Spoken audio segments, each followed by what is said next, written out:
Fala pessoal, sejam muito bem-vindos ao Rural Talks, episódio 140. Para quem não conhece ainda, o Rural Talks é um podcast que conecta o agro real ao agro tecnológico, trazendo para essa mesa as principais corporações que inovam no agronegócio, sejam elas startups que estão iniciando sua jornada, sejam corporações de mais de 100 anos que também precisam inovar, e também produtores rurais e todos os investidores que financiam essas novas tecnologias para que o agronegócio possa produzir mais com menos, ou seja, com mais eficiência. Então, nessa mesa nós trazemos todo mundo que quer melhorar a produtividade do agro mundial. Juliana, tudo bem? Tudo muito bem, Rodrigues. Entre eventos aqui. Voltei do South Summit, a gente já vai ter Rural Summit logo em seguida. Não podemos esquecer, correria, né? Mas muito feliz em estar aqui novamente. Legal, muito bom.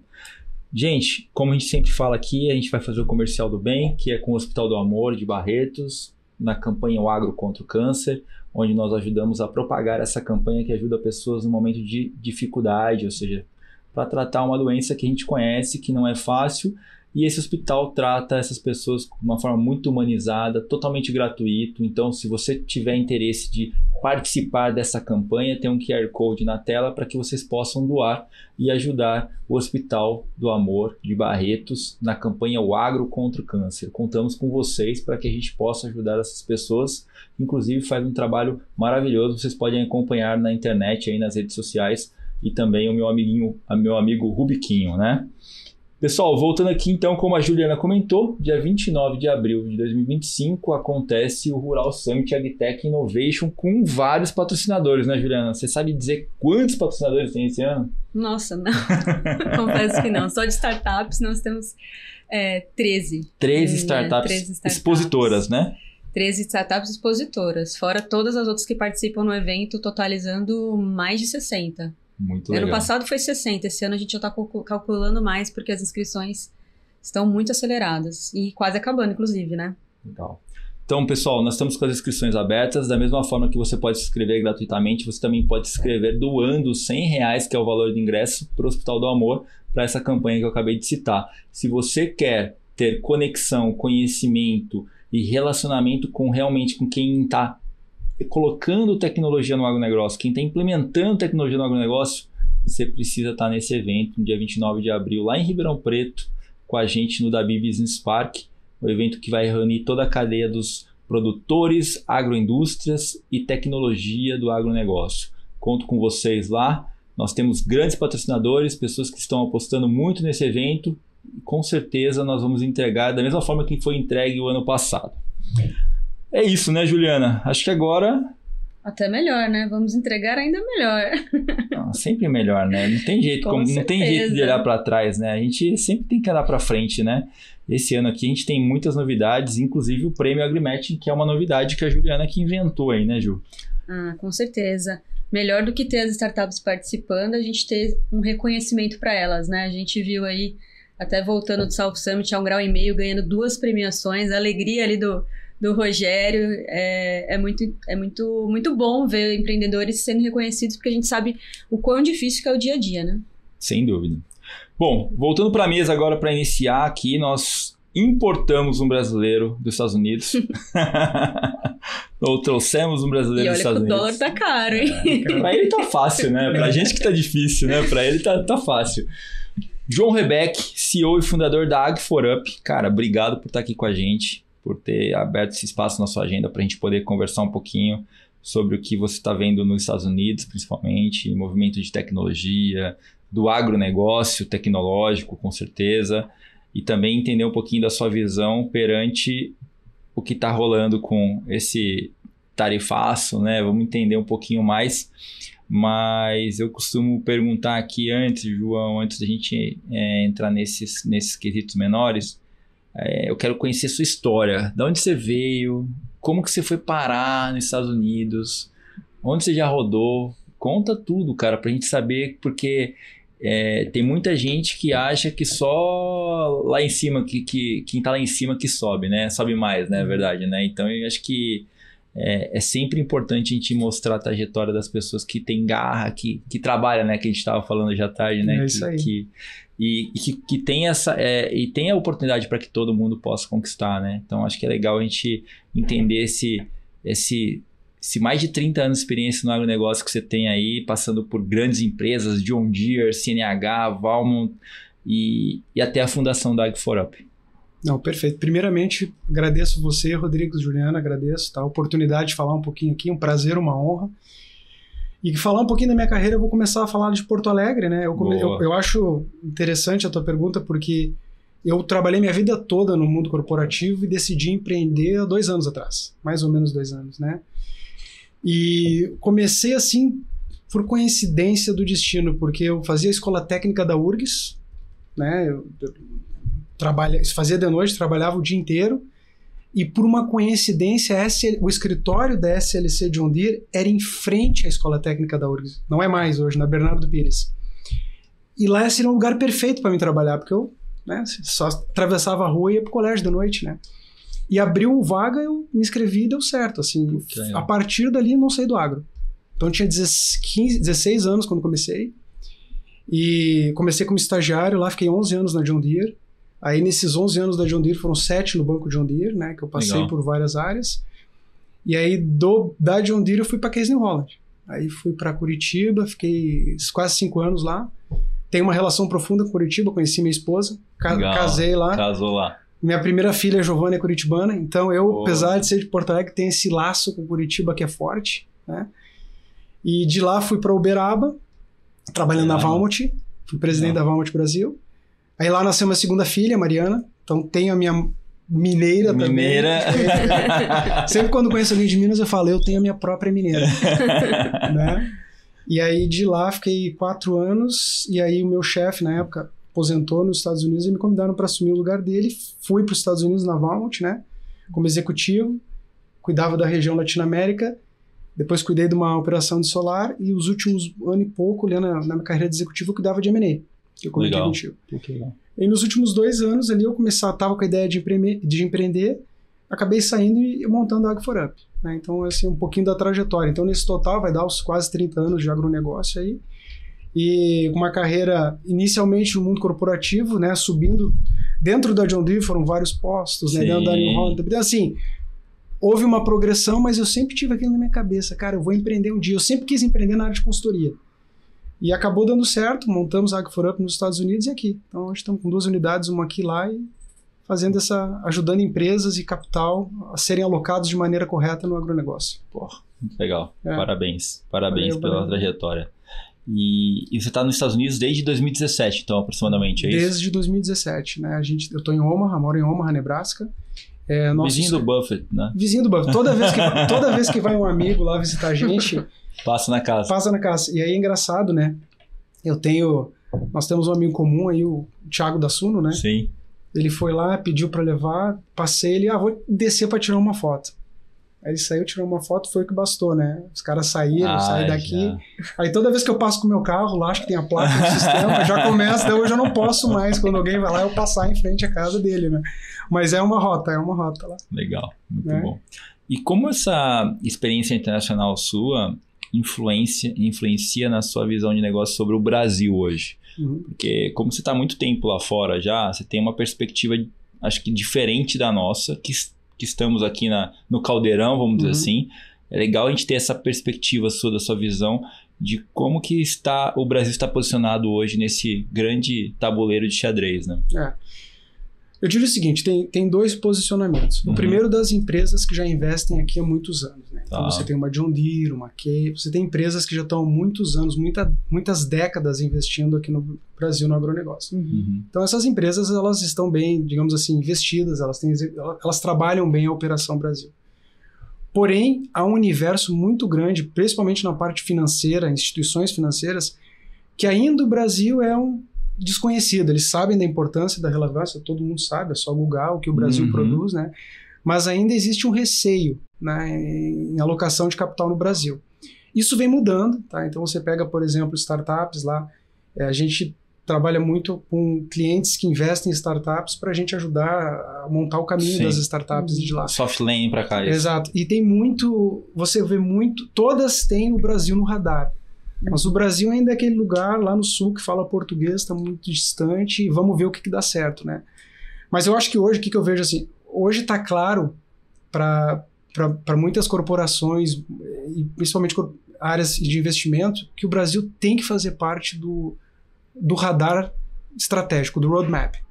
Tu tem que ter ali no curto, no médio prazo o Brasil em algum momento. Sim. Acho que está muito claro que se você não tocar no Brasil, se você é uma empresa, você não toca no assunto Brasil, no seu board, na sua estratégia, o seu evaluation é um. Se você tem o Brasil, digamos assim, resolvido na sua estratégia, o evaluation é outro. Muito provavelmente, quem vai sentar contigo para conversar na tua empresa sabe disso. Sim. Então o Brasil hoje já é um elemento que está ali na conversa de todo mundo, né? Então assim, para quem está aqui no Brasil há muitos anos, já está claro, mas para empresas novas que ainda estão explorando, ainda é um elemento a ser trabalhado. E aí a AgriForUp a gente faz justamente isso, né? A gente está lá para ajudar Colocar a bandeirinha do Brasil lá. Desatar esse nó. E, João, nesse contexto, como que está a visão também em relação ao agrotecnológico do Brasil, né? Se é que tá essa visão, né? Como que você vê isso? Assim, o que eu percebo lá fora, tá? Por se tratarmos de agriculturas diferentes, tá? Existe ainda sempre uma tropicalização do que vem de lá e existe também uma adaptação do que sai daqui para lá, tá? Mas hoje em dia existe muita similaridade de problemas. Tá? Os problemas são os mesmos. E a partir do momento que os problemas são os mesmos, as soluções passam a ser similares. Né? Então, você vê, por exemplo, um exemplo lá daquela startup que a gente estava falando lá, que a gente está trazendo lá. O problema de armazenagem é o problema no Brasil de um viés. Sim. Mas também é um problema nos Estados Unidos do outro, de gente que não quer mais entrar no silo para acomodar o grão. Então, na verdade, os problemas eles se comunicam de alguma forma, mas eles têm as suas regionalidades. Então, assim, as tecnologias de lá são aplicadas aqui e vice-versa com adaptações e tropicalizações. Mas eu vejo muito espaço e oportunidade, né? Legal. Muito bom. Deixa eu te perguntar, vamos entrar um pouquinho na AgriForUp. Você acabou de falar que você faz o soft landing dessas empresas. Eu sempre gosto de perguntar assim, se fosse explicar para minha avó o que a AgriForUp faz, como que você explicaria? Pô, vamos tentar. Essa é boa, né? Vamos colocar assim. Eu criei a AgriForUp por um problema que eu sofria. Tá? Legal. Na minha trajetória em estratégia, eu tinha muita dificuldade de encontrar consultorias profissionais de estratégia. Ou elas eram ou você caía em Big Four, que eram, né, serve, mas é uma outra conversa. Serve, mas é caro. Ou você caía em alguém que te dava só dado, inteligência de mercado. Sim. Você não tinha ninguém em between que falava, ó, a tua distribuição tem que ser traçada dessa maneira. Você tem que entrar esse país por esse perfil de produtor. Ninguém traçava de forma clara a estratégia de uma organização ou de uma alocação de capital. Então eu sofria isso. Principalmente quando eu trabalhei com M&A, eu precisava de um apoio consultivo, eu não encontrava. Ou o apoio consultivo seria mais caro muitas vezes que a tese que eu estava olhando. Tá? Então foi nesse sentido que eu criei junto com os meus sócios a AgriForUp. Então nós somos uma consultoria em estratégia de decisões de agronegócio. Então, digamos assim, falando com a minha avó, eu diria, nós somos uma consultoria que ajuda a tomar decisões estratégicas. E o que são decisões estratégicas? Geralmente elas passam por alocação de capital. Sim. Seja uma alocação de capital terceira, ou seja, uma instituição financeira, ou seja uma alocação de capital própria, uma corporação que quer fazer um processo de internacionalização e ir para outro lugar. Então, digamos, esse é o nosso objeto e essa é a nossa missão. Então, é um pouco disso. A razão pela qual a gente criou foi um problema que eu encontrava no meu dia a dia. Eu não tinha apoio, principalmente em processos de M&A complexos, tá? E que a gente trabalha para fazer uma tese complexa. É importante você ter alguém que não te dê só os dados e não te dê só uma informação, mas alguém que olhe mais profundo. Como é que por exemplo, quais sinergias em distribuições, o que a gente precisa fazer. Então, com a nossa experiência, a gente consegue trabalhar com os nossos clientes. Não é só o deal, é o posterior do deal também, que é importante. Né? E às vezes o deal não é o deal. Às vezes o deal é, por exemplo, cara, eu preciso entrar num país, tá? Como é que... Vou te dar um exemplo, tá? A gente tem cliente que quer entrar nos Estados Unidos, tá? E a gente fala para ele, cara, você quer fazer como eu tô entrando nos Estados Unidos? Eu quero fazer uma fábrica do zero. Falando um pouquinho de startup. Geralmente uma recomendação que a gente dá é, compra uma startup na tua área. Porque geralmente a startup na tua área, ela vai abrir portas naturais, vai ser o melhor soft landing. Tu vai ter capitais investidos que vão te olhar lá naquela região de uma forma diferente. Então a gente consegue pensar um pouco a estratégia do cliente de uma forma diferente pela bagagem. Então assim, talvez a minha avó não entenderia, mas assim, eu explicaria dessa maneira, né? Não, acho que ficou claro. Acho que assim, ajudar, na verdade, a estratégia de entrada em mercados americanos ou em mercados brasileiros, para quem não tem o conhecimento não só do deal, mas também do mercado que você está entrando, né? Eu acho que meu avô sempre falava uma frase, e eu gosto de repetir essa: galo na terra dos outros é galinha. É isso aí. Então, assim... é isso aí. E é verdade, cara, porque o galo no terreiro você jogar um galo em outro terreiro, ele não vai mandar nada, porque já tem um galo lá. Então, realmente, essa frase ela é muito verdadeira quando se trata de negócio. Você tem que trazer um cara que já conhece aquele mercado, que é profundo conhecedor daquilo, para fazer já se diz, né, soft landing, né? Senão, eu adoro essa expressão porque eu sou piloto, né? Então, cara, eu adoro isso, soft landing pra mim é perfeito. Isso é perfeito, adorei essa. Como que você parou, cara? Como que você virou piloto, cara? Cara, isso lá nos Estados Unidos. Eu sempre tive esse sonho retraído, né? Tava muito distante. E aí na pandemia, eu falei, cara, eu vou começar. E comecei a estudar, comprei os cursos, comecei a fazer, me inscrevi, comecei a fazer aula. E vou te falar que foi um dos maiores desafios da minha vida, porque é uma outra língua, inglês, né? Cara, é minha língua mãe. E todo mundo, o ser humano tem a tendência natural, quando tá numa zona de perigo, buscar a sua língua original. Isso a psicologia explica. E muitas vezes aprendendo a voar, tá falando no rádio, tu tá apertado ali. Ferrou. Aquela tela azul, né? E aí... Nossa. Mas graças a Deus fiz, passei, depois comprei meus aviões. Hoje eu voo nos Estados Unidos, é uma coisa que eu faço, é um hobby que eu adoro. Né? Que legal. E falo que foi uma coisa importante na minha vida, principalmente porque eu fiz isso praticamente junto com a decisão de empreender, sabe? E eu escutei de um amigo uma vez que ele falou o seguinte, cara, voar tem muito a ver com empreender, porque quando tu entra no cockpit é tu. E eu adoro voar sozinho, eu voo com os amigos, mas eu gosto mesmo de eu fazer meu voo sozinho. É o momento que eu seto meu cérebro. E aquilo ali é tu contigo, né? Tu tem que tomar as decisões, tem que saber aqui como é que tá o density de altitude. O seu que tá na reta, né? O meu que tá na reta. Então tem muito a ver com empreender. Tem muito a ver com empreender. Eu vejo às vezes algumas pessoas fazendo post de aviação com business.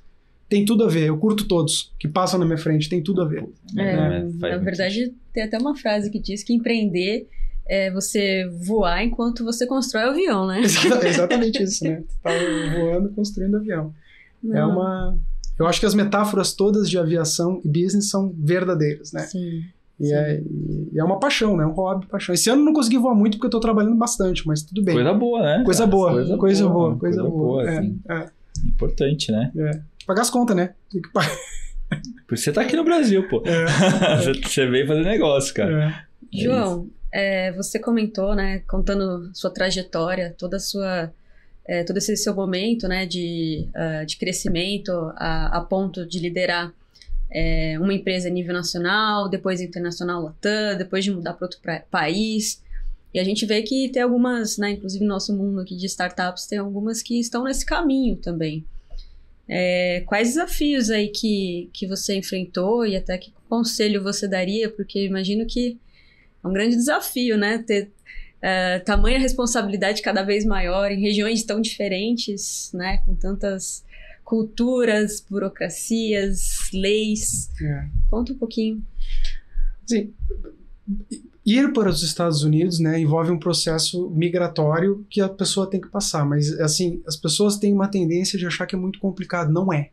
Tá? Se você souber as regras do jogo e você jogar, você vai conseguir. Tá? Então acho que é a primeira coisa. E fazer da maneira legal e correta. Ponto. Tá? Eu acho que uma coisa que, em relação a qualquer país, não só nos Estados Unidos, se você entrar pela porta da frente, você vai sempre conseguir entrar pela porta da frente. Então esse é um primeiro passo que eu falo. Tá? Então, migre dentro das regras, tá? Se você é um executivo, tá? Os caminhos existem dentro das empresas e, né, basta você buscar como trilhar que você vai conseguir alcançar. Existem muitas oportunidades nesse sentido. Agora, se você é uma startup, você está vendo seu investimento, você está vendo o que está lá, eu diria para tomar muito cuidado, tá? Eu vejo algumas startups chegando lá, eles vão all-in, sabe? E o cash é um problema em startup. Então, você tem que ter um cuidado de saber onde ir, tá? Uma recomendação que eu sempre dou é, às vezes, 1 e 1 pode ser 3, tá? Então, por exemplo, se você tem uma startup num segmento aqui, por que você não busca uma startup num segmento semi? Hoje tem vários hubs assim, importantes nos Estados Unidos. Você tem, mesmo lá onde eu moro, Nebraska, tem um centro de startups muito bom. Em Iowa State tem um. Lá em Regina, no Canadá, tem outro. Aí, nesses aí você deve ter pelo menos 100 e poucas startups lá que estão sendo trabalhadas. É impossível você não pegar o teu tema e encaixar numa, né? Então eu diria assim, tu quer? Busca uma. E busca uma parceria, porque talvez aquele cara, ele quer vir pro Brasil também. E às vezes vocês dois juntos conseguem fazer uma coisa mais rápida. Sim. Eu acho que é o tal do soft landing, né? Que você busca alguém que tá no mesmo problemática que tu. Eu vejo, às vezes, eu vejo, os caras tá lá, pô, eu tô há 2 anos aqui, 1 ano, pô, queimando caixa. Porque tu pode fazer o caminho. O ser humano foi pra Lua, não tinha celular. E eu, que empreendi, eu digo assim, cara, tu quer, vai fazer. Eu sou das pessoas que eu não digo não pro sonho, mas na minha opinião existem shortcuts, existem caminhos mais fáceis, né? Mas tu vai conseguir, tu vai lá, tu vai conseguir. Tu vai queimar caixa, tu vai estar lá, mas se tu acha um parceiro que vai falar, cara, sabe, o cara que me investiu aqui, ele também quer isso. Já consegue, já...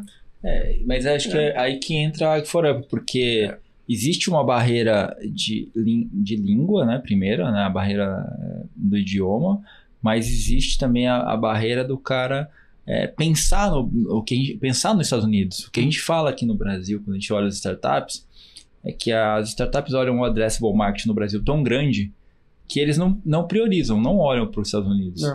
Então, após tentarem rodarem aqui no Brasil durante um tempo, eles começam a olhar e falarem, cara, eu quero fazer um soft landing nos Estados Unidos. Só que aí, você tem 2 pratos girando, você não vai conseguir girar os 2 pratos ao mesmo tempo. Esse prato tá girando aqui e esse é um prato grande também, o Brasil é um prato grande. Cara, lá é um prato grande que se não tiver 100% dedicado, você não vai conseguir fazer rodar. E grande parte do soft landing que acontece não dá certo exatamente porque não tem um parceiro lá que é do país, né?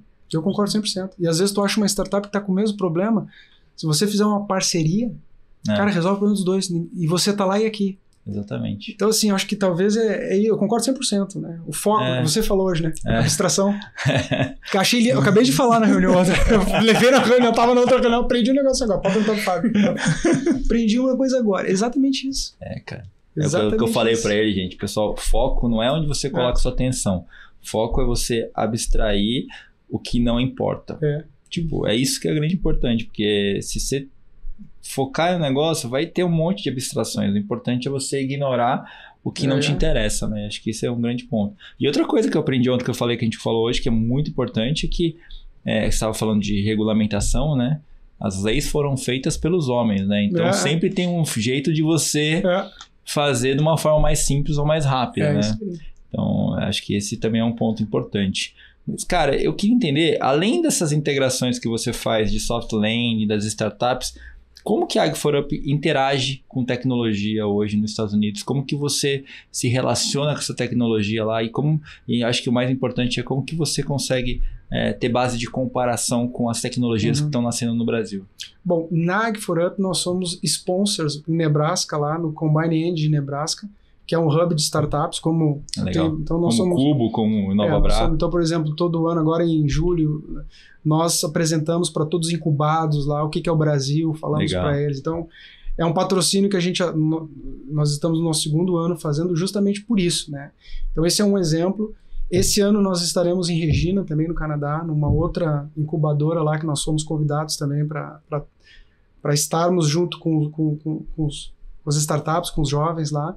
E o Júlio, nosso parceiro da Ag4Up, também está lá na Iowa State também fazendo. Então eu diria assim, no que acontece nessas 3 hubs, nós estamos sabendo, estamos apoiando, estamos juntos com as tecnologias, né, que estão sendo desenvolvidas lá. Muitos já são nossos clientes, tá? Então a AgroEvil, a gente falei a Sentinel nos Estados Unidos, a gente tem a Navy Analytics, que já são nossos clientes que vieram por eles mesmos, muitas vezes pelos investidores, para justamente fazer essa integração. Não só o soft landing, mas muitas vezes um trabalho pela nossa experiência de vamos organizar para onde vai essa startup pela experiência corporativa, né? Então a gente trabalha bastante startups. Acabou sendo uma área que a gente foi natural. Sabe? Eles vieram, na verdade, você só recebeu, né? gente foi uma coisa que foi sendo construída natural. E eu fui professor universitário, eu sempre gostei de academia, então eu naturalmente gosto dessa coisa de estar com gente mais jovem, com ideia nova. É uma coisa que eu gosto. Então, assim, tem sido bacana essa interação com a tecnologia, com as novas tecnologias e com startups aí de lá. Bom, enfim, acho que você pode falar que você está vindo pro AgriShow também por conta dessas startups, né? Quais startups você está trazendo para mostrar para o mercado brasileiro agora? Nós estaremos com 4 clientes expostos, mas uma startup que eu acho que é muito interessante, que é a Green Evil, tá? A Green Evil é um robô, pode até, se você quiser botar no link, o vídeo viral deles. Vou colocar lá. O vídeo viral deles ali. A história deles é muito interessante, tá? O Chad, que é o criador, ele é um professor, era um professor do ensino elementar da cidade de Aurora, em Nebraska. Ele era uma pessoa que vivia uma vida normal. Nas horas vagas, ele era um professor pardal. Pois bem, um dos vizinhos, das pessoas lá pediu para ele desenvolver uma solução, um robô, porque o fazendeiro não queria mais entrar no silo para acomodar, para melhorar. Mexer no milho, né? Não queria mais mexer. Eu preciso de uma solução. E o Chad desenvolveu um robô. Vocês vão ver no vídeo, o robô que entra, resolve tudo ali sem ninguém precisar entrar. E é um problema, pessoas morrem todo ano entrando em silo, né? Pois bem, ele desenvolveu isso, fez um vídeo, botou na internet. Ele virou viral. Milhões de visualizações e, pasmem, né? A maioria das visualizações do Brasil. Que legal. Aí ele, mas o que aconteceu? Por que as pessoas do Brasil estão olhando? A gente sabe, né? O Brasil tem um problema de armazenagem de 130 milhões de toneladas crescendo e vai continuar a crescer desse problema. E a partir dali o Brasil entrou no radar do Chad e a gente começou a trabalhar. Então, nós começamos o nosso trabalho com ele, primeiro protegendo, fazendo todas as patentes intelectuais. Nossos sócios, nós temos um braço jurídico, então nós fizemos primeiro todas as patentes intelectuais do produto no Brasil. E a gente vai estar vindo para o AgriShow, vamos estar no stand da Procel lá, que é uma startup que começou com a Kepler Weber lá, a gente vai estar lá mostrando um pouco do produto que é a tecnologia. Então, esse é um exemplo de alguém que está vindo para o Brasil para algo realmente prático. E eu digo sempre para o Chad, o Brasil está te chamando. Já está aprovado. O Brasil foi chamando. Porque toda vez que ele posta um vídeo, é impressionante a interação com o brasileiro. Então ele tá vindo para o AgriShow, primeira vez que ele sai do país. Americano tem muito isso, né, cara? Americano não sai do país. Tirou o passaporte para vir. Tirou o visto para vir. Então assim, vai ser uma coisa... Ele tá vindo com o filho. Legal. E ele tá fazendo... A Green Evil tá fazendo assim, um trabalho fantástico, cara. Eles têm uma mini fábrica em Omaha. Sabe aquela startup que tá fazendo tudo certo? Todos os box check. É eles. E é hardware, né? Porque é hardware. Não é um negócio que é software, né? É um negócio que é hardware, né? Tem o software, né? Tem material. Tem o software, mas é mais mecânico. O hardware é sempre mais difícil de você conseguir levantar, né? Mas o vídeo é interessante. O vídeo foi viral, foi uma loucura. O Chad, Nebraska, hoje, ele fala pra mim, às vezes eu tô andando no supermarket lá, as pessoas me param. Ele ficou famoso por causa disso. Quando a gente vai lá no Farm Progress Show do último ano, a gente tinha um stand, inclusive teremos um stand no Farm Progress Show. Vamos lá. Nós estávamos no stand, ele estava em 2 quadras para frente, assim. Ele tinha fila de gente, o Chad. Porque o robô dele chama... Porque primeiro que é legal. É um robô, quem não gosta? É muito legal, né? E resolve um problema verdadeiro, né? Então, assim, ele vai estar lá no AgriShow com a gente. Pô, que legal. Esse vai ser bacana. Leva ele lá no Summit pra conhecer. Vamos levar ele o robô. Tô curiosa pra conhecer o robô também. Leva o Chad, não o robô, né? Leva os dois, eu quero ver os dois. Exatamente. Mas esse é um produto muito legal, porque é isso que eu te falei, é um problema real e eu digo, Chad, tu construiu uma coisa fã. É fã aquilo ali, né? Tu vai no controle remoto e agora é muito legal. E uma coisa, assim, você não tinha visto isso em lugar nenhum no mundo, assim, desse jeito, né? E uma coisa que nasceu inesperada por conta logicamente, da dor do fazendeiro, né? Então, acho que é isso que é mais legal, assim. É sempre bom estar perto das dores para entender realmente o que funciona e o que não funciona, né? Você vê que foi rápido o crescimento da empresa por conta dele estar do lado da dor. Exatamente. E já ter validação e teste ali na frente, Um né? problema real. Problema real. Ele resolveu um problema real. E ele não esperava fazer uma empresa. Ele resolveu o problema do amigo dele. Uhum. E aí, com um viral, pessoas foram bater na porta dele. Uhum. Cara, isso aqui é uma coisa. Vamos fazer. Aí ele começou a fazer as patentes e criou a startup.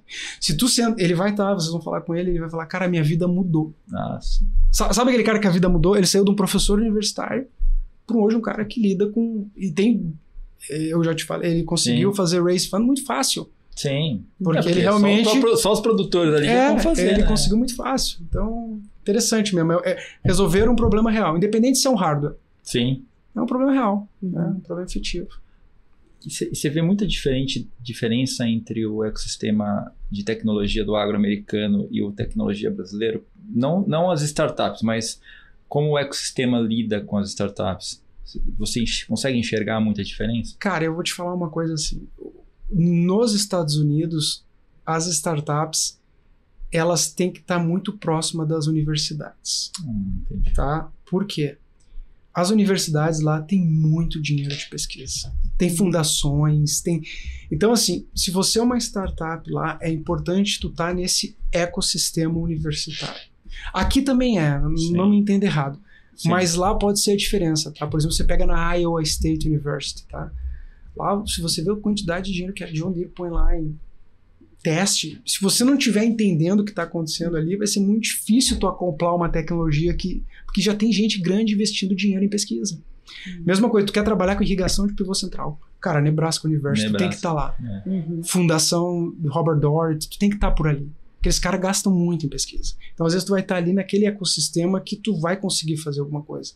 Então, assim, eu diria, a diferença principal, a pesquisa em universidade americana é incomparável. Lá, assim, os caras lá, as universidades, elas jogam um jogo violento. Né? Uma coisa que eu sempre falo com as pessoas aqui, assim, que eu pondero quando se trata de universidade, tecnologia no Brasil, é que nos Estados Unidos eu enxergo muito o público-privado muito conectado, né? E a transferência dessa tecnologia acontecendo de uma forma muito fluida. E aqui no Brasil, não. O privado tenta entrar no público, mas o público meio que não deixa acontecer. E a transferência não acontece na velocidade que o mercado precisa. Então, acho que o que a gente tem que... Se a gente puder copiar alguma coisa do mercado americano, é copiar essa agilidade entre público e privado lá fora. E essa transferência fácil de tecnologia para o mercado. Porque o timing do mercado é ele que manda, não é o timing da pesquisa, né? A gente tem essa necessidade de adequação aqui no Brasil, né? Eu acho que tu tá certo. E eu acho que as universidades lá, elas têm muito mais cintura para fazer negócios. Manejo, Eu acho que lá, pelo fato das universidades serem privadas, mesmo as públicas são privadas, na verdade é essa, então você não tem a ingerência do governo, então você consegue ter mais liberdade para negociar as coisas. Eu acho que tem isso também. Né? Aqui você pega... Sou formada na Exalc, não em agronomia e economia, mas vivi bastante toda a formação ali também do ecossistema de Piracicaba, de inovação. E a própria Exalc, ela não forma empreendedores, né? Tem uma grande dificuldade ali. O que ajuda muito em relação a investimento é, na verdade, o fomento de agências de pesquisa, né? A própria FAPESP, mas a universidade em si ainda não está no mesmo ritmo da inovação. Então, tem essa grande dificuldade. E o setor privado, querendo ou não, também na questão de pesquisa, não tem muito pouco investimento no Brasil. Né? Então, verdade. Então, acho que esse é uma diferença. O papel que as universidades têm nesse ecossistema é diferente. Então, por exemplo, todas as startups... O Shed é uma exceção. Ele foi lá e resolveu um problema, tá?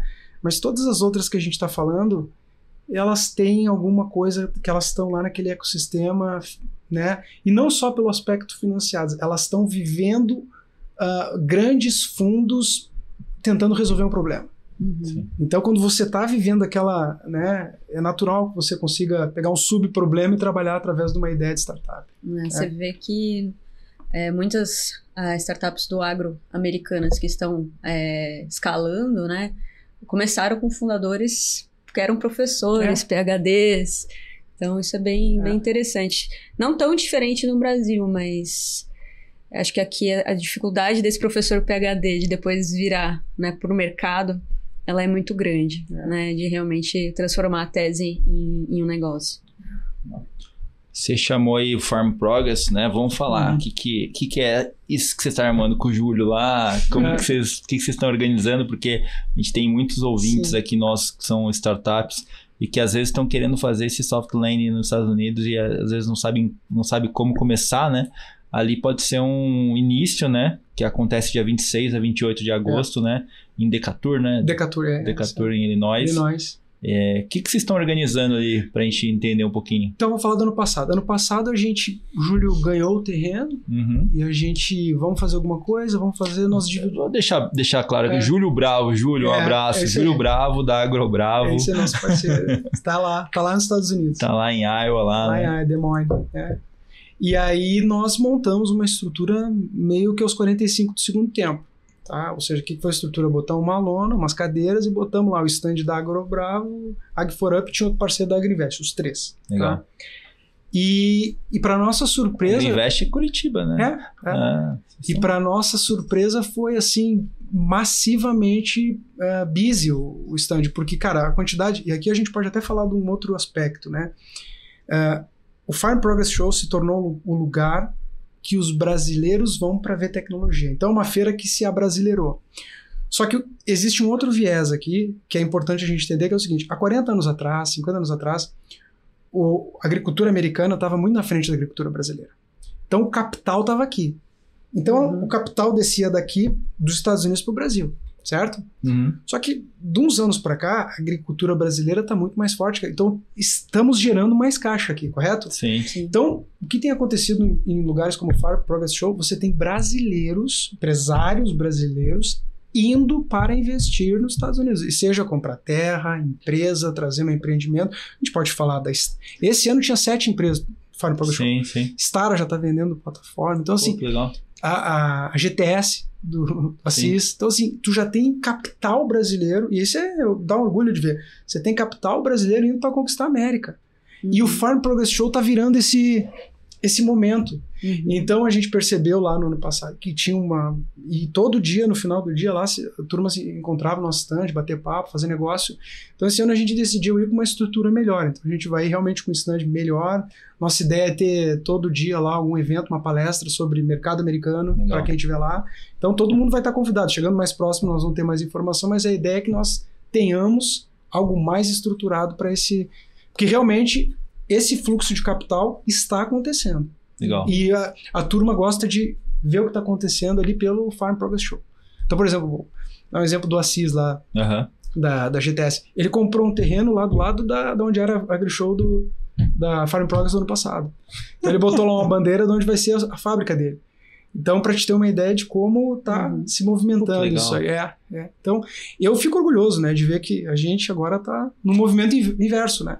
Eu tenho ouvido bastante produtores no Brasil querendo comprar a área lá, ou arrendar a área lá, na verdade, né? Para começar a fazer 3 safras, né?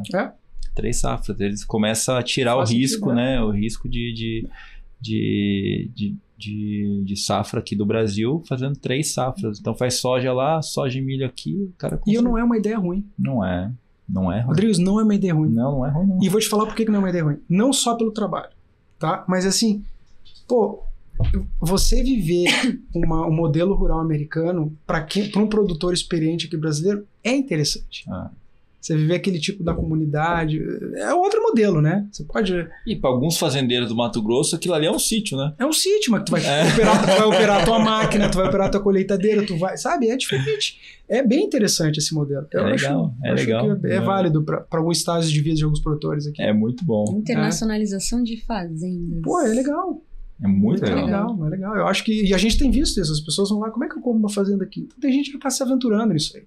É bem interessante. Mas só para arrematar o Farm Progress Show, então, se você é uma startup que tem interesse de ir para os Estados Unidos ou fazer um soft landing nos Estados Unidos, depois eu vou marcar aqui o João Rebeck aqui no LinkedIn, no Instagram, para que vocês possam conversar com ele, entender e como participar do Farm Progress Show lá com o Júlio e com o João, exatamente, né? Que vai acontecer em agosto 26 e 28 em Decatur. Se você não tem como ir também, fala com o Júlio, que o Júlio organiza também. Também né? tem isso. Também tem e isso. Eu tenho falado com o Júlio o seguinte também, vamos tentar brasileirar ainda mais o nosso estante, botar um cara tocando moda de viola no final de... E aí eu falei assim, cara, mas os caras vão dar um chute na gente, vai ficar muito brasileiro.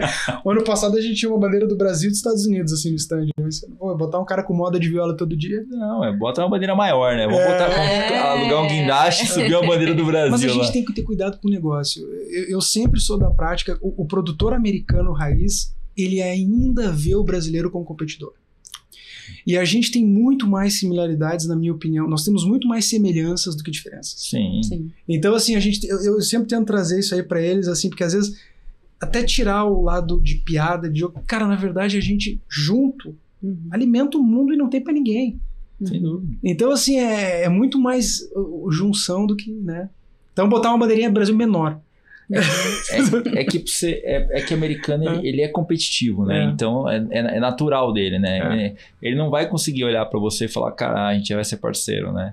Então essa competição tá na veia dele, né? Fica. Então não tem jeito. Mas, cara, vamos entrar um pouquinho de cenário agora, dado que a gente tem Trump ajudando aí a economia mundial, né? Colocando tarifas para tudo quanto é lado.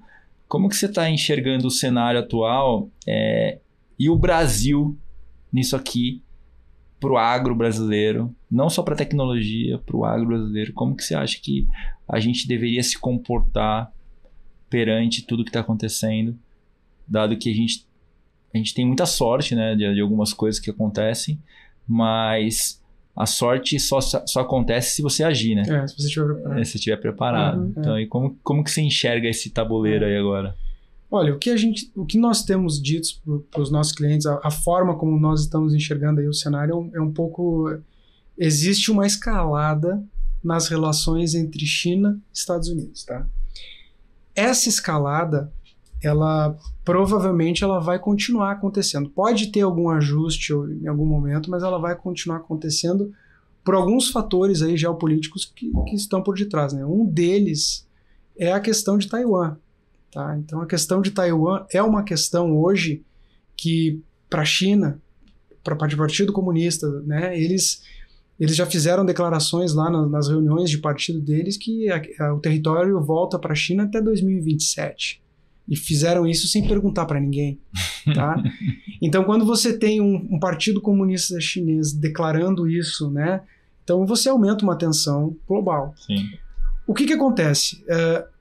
Os Estados Unidos, o mundo num conflito por Taiwan, ele vai se posicionar de alguma forma diferente, haverão acomodações, tá?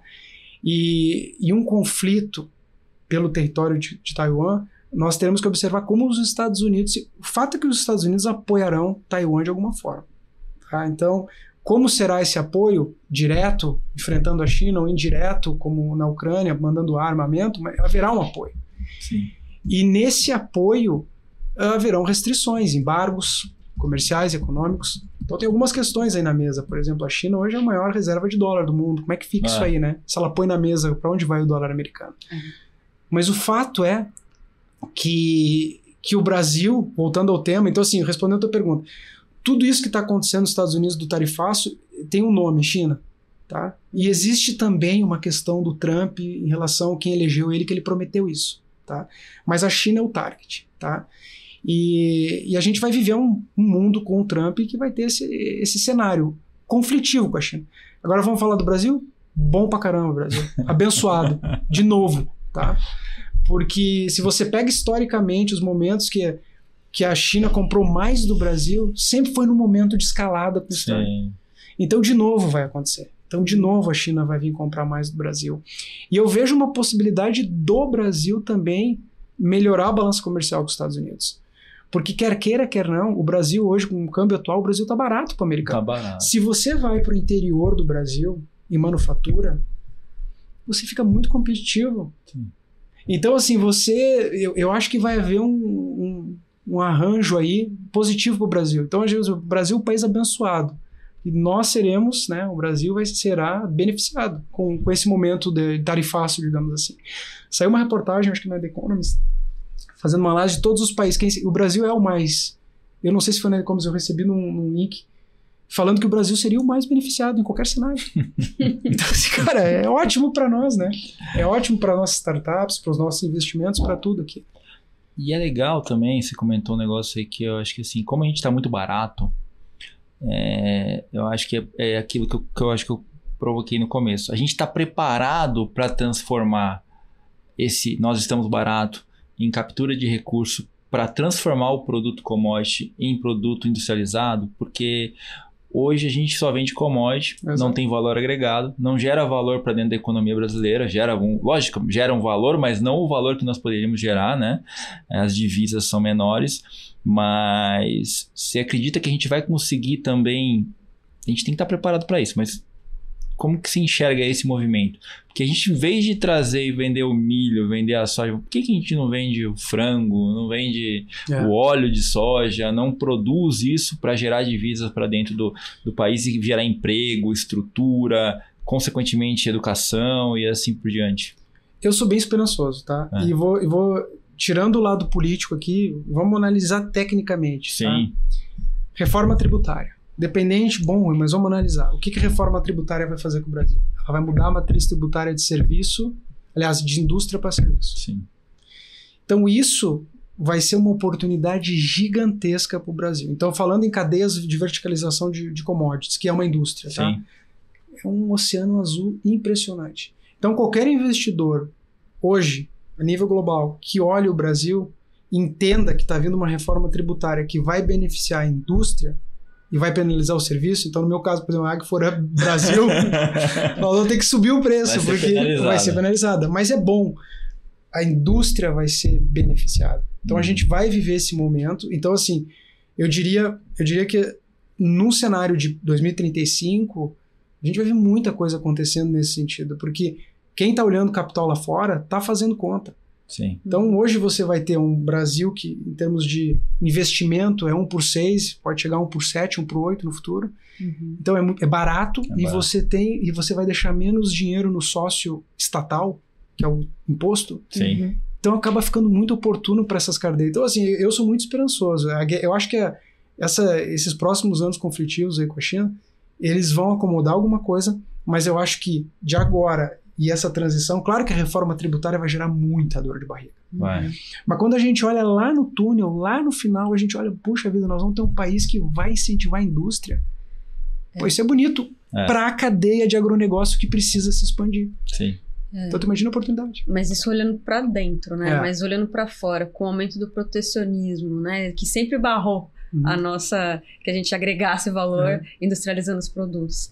Você acha que não vai ter uma dificuldade, vai continuar tendo dificuldade? Eu imagino que a questão protecionista... É difícil de falar, ninguém tem bola de cristal, tá? Sim. Mas se você pega historicamente, né?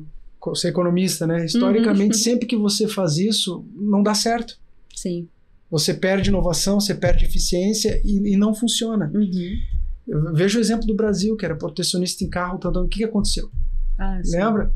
Então, assim, lembra dos carros que a gente tinha aqui? Então, assim, eu vejo que os Estados Unidos está fazendo agora é para pontuar o que ele precisa fazer com a China. Tá? Eu acho que já está bem claro ali o alvo. Tá? E mesmo um tarifaço geral de 10%, é algo, mas tá tudo bem, dá para sobreviver. Eu acho que guerra de retaliação vai ser temporário. A gente tem que entender que ele se elegeu falando isso. Ele precisava dar uma resposta para o eleitor dele. Tá? Nos Estados Unidos você tem eleições de 2 em 2 anos. Tá? A presidencial é de 4 em 4 anos, mas os estados, os deputados é 2 em 2 anos. Então eles precisam dar respostas muito rápidas para ter aquilo ali acontecer. Então, assim, eu acho que no médio e longo prazo isso vai se resolver. Tá? E eu acho que com a reforma tributária o Brasil vai ficar muito competitivo. Então, por exemplo, você falou ali de cadeias, tá? Industrialização de cadeias de commodities no Brasil, pô, isso vai ser uma oportunidade incrível, porque tu tem a matéria-prima aqui e tu vai pagar menos imposto. O que está faltando? Né? Então, eu acho que o agronegócio vai passar por uma transformação industrial aí, de geração de valor. Eu sou muito otimista em relação a isso aqui no Brasil, principalmente por causa da reforma tributária. Acho que vai ajudar. O agronegócio também. O agronegócio é abençoado no Brasil, né? China ajuda. Abençoado, né? Ajuda. Cara, ainda bem tu sabe que o Trump, ele tá sofrendo Porque os caras, teve gente lá que falou, cara, você tá fazendo o tarifário, tá ajudando o produtor brasileiro.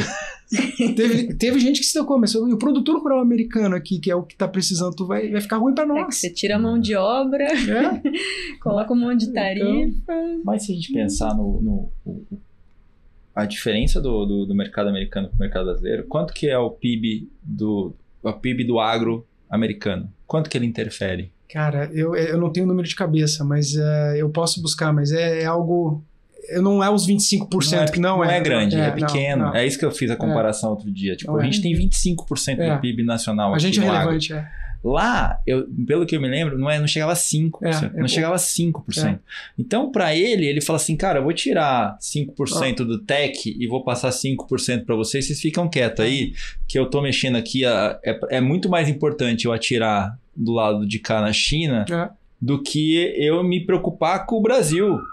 Deixa o Brasil vender para a China, enquanto eu tô me preocupando com a tecnologia que é, sei lá, 30%, 40% do PIB. Exatamente. É isso que ele está comparando. Né? Então não tem como a gente falar, pô, não, beleza, o Brasil vai ser beneficiado, mas quanto que vai agregar no nosso PIB ali, entendeu? Porque a gente vende commodity. Olha que interessante, 5% daria 1,5 tri, mais ou menos, né? Vamos fazer uma conta. Sim. 1,5 tri é o Farm Bill. O Farm Bill, que é uma política de 5 anos, esse ano aí que estava pendengando era 1,5, 1,3 bi.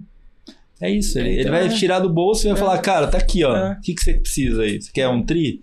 Eu te dou um tri e acabou, entendeu? Uma agricultura altamente subsidiada lá. Porque eles têm 30 tri de 28 tri de PIB, né? Exato. Não vai mudar nada no ponteiro pra ele, se ele pegar um tri e falar, cara, tá aqui, ó, fica quietinho durante 5 anos aí que a gente vai estruturar a outra parte aqui. Vamos arrumar casa. Vamos arrumar casa. Vamos arrumar casa, né?